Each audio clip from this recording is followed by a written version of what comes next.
I do think that there's a lot of misunderstanding about Islam and Hizmet. And unfortunately, some of the news we get out of Turkey today, where you hear the Turkish government attacking Hizmet and Gülen, also projects this view that Hizmet is somehow wrapped up in conflict, which is not at all what it's about.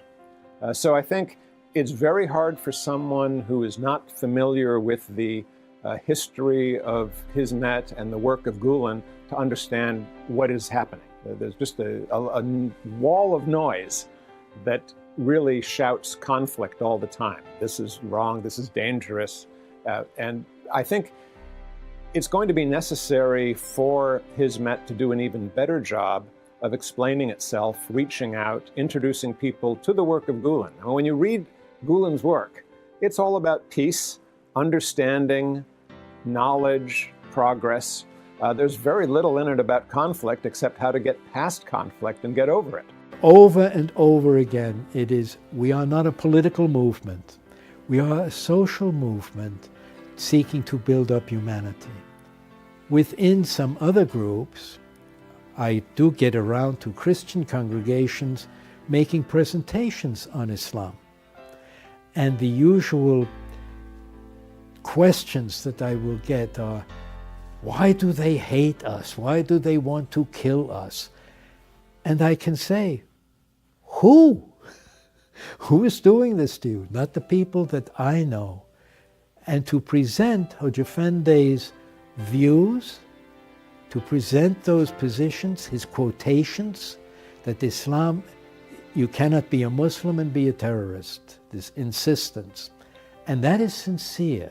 So if you look at Islam, we keep on saying Islam is a religion of peace and submission to the will of God.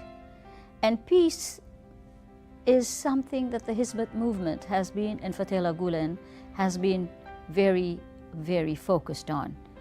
Peace through love, through harmony. And Islam teaches love. It doesn't teach hatred. In fact, Islam says to kill one life is to kill humanity. And that type of progressive thinking, that type of approach, it's the true approach to Islam. And I think the Hizmet movement and Fethullah Gülen are on that path, the true path to Islam.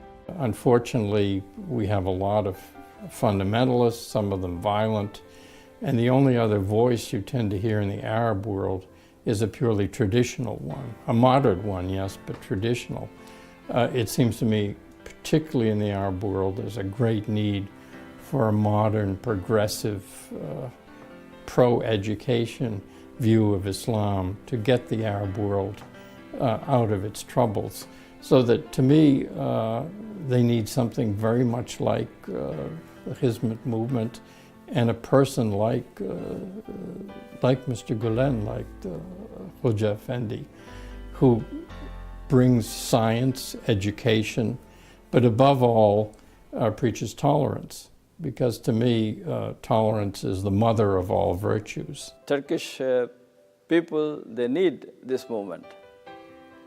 And this movement, of course, needs the help of the government.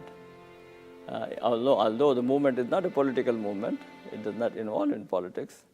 But at the same time, there is, there are many areas the government should not hinder the work of the movement. And should be supportive, if not collaborating, but at least support. And at least does not hinder, does not create problem. And so there should be, and the movement is a peaceful movement. It's not involved in any violence or anything like that, so this is good. So that's what we have to do. We have to support and encourage peaceful movement in the Muslim world.